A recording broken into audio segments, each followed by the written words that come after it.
Hello दोस्तों। आज हम पढ़ेंगे स्मूथ मसल्स के बारे में कि स्मूथ मसल्स क्या होती है। इसे आज हम डिटेल से जानेंगे। वीडियो स्टार्ट करने से पहले आज हम ये देख लेते हैं कि आज की वीडियो में हम क्या क्या पढ़ने वाले हैं।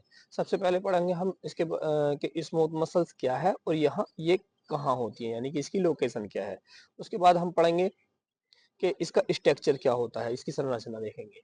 उसके बाद हम देखेंगे कि इसकी इंटरनल अरेंजमेंट कैसे होता है। उसके बाद हम देखेंगे कि ये टाइप ऑफ स्मूथ मसल्स कितने प्रकार की होती हैं। उसके बाद इसका हम जो है एक ये कंट्रोल जो होती है, ये किस प्रकार कंट्रोल होती है, सिंपैथिक और पैरासिम्पैथिक सिस्टम से कंट्रोल होती है, इसे देखेंगे। फिर उसके बाद हम ये देखेंगे कि mechanism of contract, smooth muscles contract कैसे करती है। तो चलिए स्टार्ट करते हैं आज की वीडियो। ये सब कुछ आज की वीडियो में हम पढ़ने वाले हैं। स्मूथ मसल्स क्या है? स्मूथ मसल्स क्या होती हैं? ये जो हमारी इंटरनल ऑर्गनों में जो पाए जाने वाली जितनी भी मसल्स होती हैं वो स्मूथ मसल्स होती हैं। इंटरनल ऑर्गन कौन कौन से हैं? जो कि हमारी स्केलेटल से अटैच नहीं है, यानी कि हमारी हड्डियों से अटैच नहीं है। एग्जाम्पल के तौर पे ये हमारे सब internal organ, stomach, intestine, large intestine, small intestine, या ब्लड वेसल्स, रक्त वाहिका, या फिर ये यूरियन ब्लेडर, यूट्रस, ये सब क्या है? ये हमारे इंटरनल ऑर्गन है। और ये सभी आप इन पर गौर करके देखिए, ये कोई सा भी ऑर्गन हड्डियों से अटैच नहीं है, यानी कि ये स्केलेटल सिस्टम से अटैच नहीं है, इसलिए इन्हें स्मूथ मसल्स बोला गया है। तो ये तो हो गई इनकी लोकेशन की बात।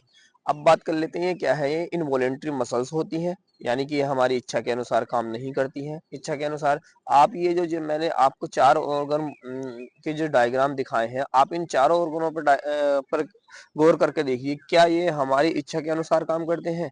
यानी कि अगर हम स्टोमक की बात करें, स्टोमक और इंटेस्टाइन की बात करें, तो स्टोमक और इंटेस्टाइन में फूड का डाइजेशन होता है। तो क्या फूड का डाइजेशन इस प्रकार होता है कि अगर हम चाहें तो फूड का डाइजेशन रुक जाए और ये हम चाहें तो फूड का डाइजेशन होने लगे? ऐसा तो नहीं होता, क्योंकि ये हमारी इच्छा के अनुसार काम नहीं करती है। ये रेगुलरली हमारी इसलिए इन्हें इनवॉलेंट्री मसल्स बोला गया है। ऐसी इसी तरह से ये रक्त वाहिकाएं होती हैं, इसी तरह से ये यूरियन ब्लेडर होता है, इसी तरह से गर्भाशय होता है, यूट्रस होता है। तो ये सभी जो है हमारी इच्छा के अनुसार काम नहीं करती, इसलिए इन्हें इनवॉलेंट्री बोला गया है। लोकेशन इनकी मैंने सभी ऑर्गनों की बता दी है आपको कि ये कहाँ पर स्थित होती है। दूसरा है नो एस्ट्रेशन, इसमें धारियां नहीं होती। इसके अंदर जो है धारियां नहीं होती, जिस प्रकार से स्केलेटल मसल्स के अंदर धारियां पाई जाती हैं, इसके अंदर धारियां नहीं पाई जाती। इसके बाद हम देखते हैं कि इसका स्ट्रक्चर कैसा होता है। स्ट्रक्चर के देखने के लिए ये देखिए, इसका ये स्ट्रक्चर है। इसका कैसा, किस प्रकार का स्ट्रक्चर है? दोनों तरफ को नुकीले हैं, दोनों साइडें इसकी नुकीली हैं, और बीच में ये इसका उभरा हुआ, और बीच में ही होता है न्यूक्लियस। सिंगल न्यूक्लियस होता है, इसी के अंदर एक ही न्यूक्लियस पाया जाता है। तो ये स्ट्रक्चर हो गया कि दोनों साइडें इसकी नुकीली होती हैं, पतली होती हैं, और बीच मोटा होता है, और बीच में न्यूक्लियस पाया जाता है। जो मैं पहले ही बता चुका हूँ कि इसमें स्टेरेशन नहीं होती, यानी कि इसके अंदर धारियां नहीं पाई जाती है। इसके अंदर सार्कोमेयर भी नहीं होता। सार्कोमेयर क्या था? जो मसल्स सॉरी स्केलेटल मसल्स के अंदर जो मसल कॉन्ट्रैक्ट कराता है, उसका जो फंक्शनल यूनिट है, स्ट्रक्चर एंड फंक्शनल यूनिट है, वो सार्कोमेयर था, जिसके अंदर एक्टिन और मायोसिन पाए जाते थे, जो कि वो एक दूसरे के ओवरलैप होने से कॉन्ट्रैक्ट करते थे। तो यानी स्मूथ मसल्स के अंदर ये नहीं पाया जाता है। इसका इंटरनल अरेंजमेंट इस प्रकार से होता है। ये इसका इंटरनल अरेंजमेंट है। ये एक्टिन और मायोसिन है, ये इस तरह से इसकी जो इंटरनल संरचना होती है वो कुछ इस प्रकार से होती है। क्या होता है देखिए, पढ़ लेते हैं एक बार। एक्टिन और मायोसिन मौजूद होते हैं, लेकिन स्केलेटल मसल्स की तरह मौजूद नहीं होते। जिस प्रकार से स्केलेटल मसल्स में एक्टिन और मायोसिन एक दूसरे के ओवरलैपिंग हो रहे थे, यानी कि उनकी जो व्यवस्था किस तरह की थी, ये इस तरह से व्यवस्थित नहीं होते हैं। होते तो हैं इसके अंदर भी एक्टिन और मायोसिन, लेकिन इस तरह से व्यवस्थित नहीं होते हैं जिस तरह से उसमें होते हैं। इसमें केवल इसमें मस्कुलर स्केलेटल मसल्स में मौजूद होते हैं, इस तरह से नहीं होती। इसमें इस तरह से मौजूद होते हैं जैसे कि आपका ये डायग्राम दे रखा है। ठीक। इसमें डेंस बॉडीज होती हैं जो जेड लाइन का काम करती हैं। जो उसमें स्केलेटल मसल्स में जो जेड लाइन होती थी वो कॉन्ट्रैक्ट करती थी, इसमें जेड लाइन की जगह डेंस बॉडीज होती हैं। ये हमारी डेंस बॉडीज हैं जो क्या मसल कॉन्ट्रैक्ट में मदद करती हैं। अब देख लेते हैं टाइप ऑफ स्मूथ मसल्स के। स्मूथ मसल्स कितने प्रकार की होती हैं? स्मूथ मसल दो प्रकार की होती हैं। नंबर एक सिंगल यूनिट, नंबर दो मल्टी यूनिट।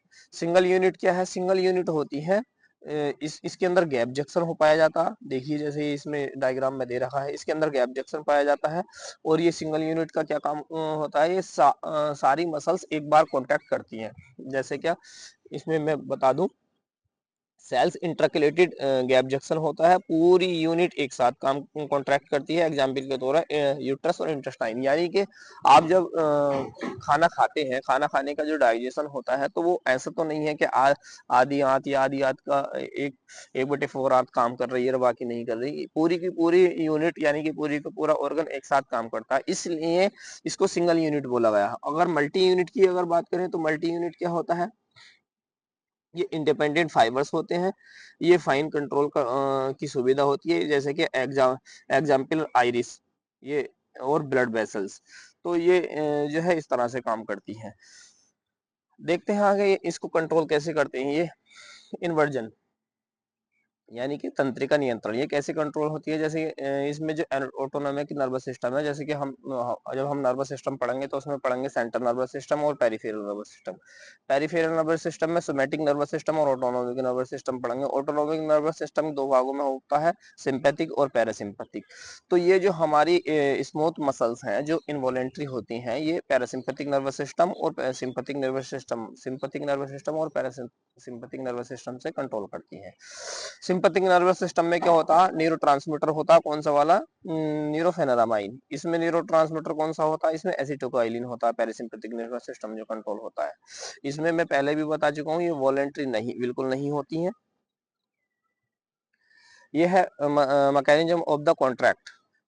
जो स्मूथ मसल्स का जो कॉन्ट्रैक्ट है, वो स्मूथ मसल्स किस प्रकार कॉन्ट्रैक्ट करती हैं, तो इसे स्टेप बाय स्टेप चार्ट के जरिए समझाया। देखिए इस सब में सबसे पहले क्या होता है? स्टेप 1 में क्या होता है? स्टिमुलेशन होता है। किसके जरिए होता है? हार्मोन्स और नर्व। हार्मोन्स और नर्व मसल्स तक स्मूथ मसल्स तक आती हैं और उनको स्टिमुलेट करती हैं। उसके बाद स्टिमुलेट करने के बाद क्या होगा? कैल्शियम रिलीज होगा। नंबर स्टेप 2 में क्या होगा? कैल्शियम की एंट्री होगी। कहाँ से होगी? एक्स्ट्रा सेलुलर फ्लूइड से होगी और सार्कोप्लाज्मिक रेक्टिकुलम से कैल्शियम अंदर जाएगा। कैल्शियम जब अंदर पहुंच जाएगा यानी कि स्टिमुलेशन हुआ, स्टिमुलेशन के कारण कैल्शियम अंदर गया। तो कहाँ से गया? एक्स्ट्रा सेलुलर फ्लूइड और सार्कोप्लाज्मिक रेक्टिकुलम से। कैल्शियम के अंदर जाने के बाद क्या होगा? कोलम्बिडिंग बाइंडिंग होगा। कोलम्बिडिंग बाइंडिंग होगा। कोलम्बिडिंग बाइंडिंग से क्या होता है? कैल्शियम आकर कोलम्बिक प्रोटीन जो होते हैं उनसे जुड़ जाता है और कैल्शियम कोलम्बिडिक कॉम्प्लेक्स बना देता है। इसके बाद क्या होगा? 4 नंबर पर, 4 स्टेप पे क्या होता? ये जो हमारा कैल्शियम कॉम्प्लेक्स मायोसिन लाइट जैसी एमएलकेसी को एक्टिव करता है। इसके बाद 5वें नंबर पर क्या होता है? मायोसिन हेड फास्फेट होता है और एटीपी का उपयोग करता है और उसके बाद क्रॉस बाइंडिंग यानी कि कॉन्ट्रैक्ट हो जाता है। तो इस प्रकार से इसका मसल्स कॉन्ट्रैक्ट होता है। ये एक इसका डायग्राम है जो ये रिलैक्सेशन की पोजीशन से स्मूथ मसल्स इस प्रकार से दिखती हैं और कॉन्ट्रैक्ट की पोजीशन में स्मूथ मसल इस प्रकार से दिखती हैं। ये है जो थिन फिलामेंट्स है और ये है हमारा जो क्या थिक फिलामेंट्स है। ये इसका जो डायग्राम है ये थिक फिलामेंट्स है। अब देख लेते हैं रिलैक्सेशन की पोजीशन में कैसे आते हैं। ये कैल्शियम का लेवल कम हो जाता है, मायोसिन फास्फेट एंजाइम फास्फेट को हटा देता है और पूरी मसल्स जो है रिलैक्स हो जाती है। तो आज की वीडियो में जो हमने पढ़ा, आई होप ये आपके समझ में आया होगा। मिलते हैं नेक्स्ट वीडियो में।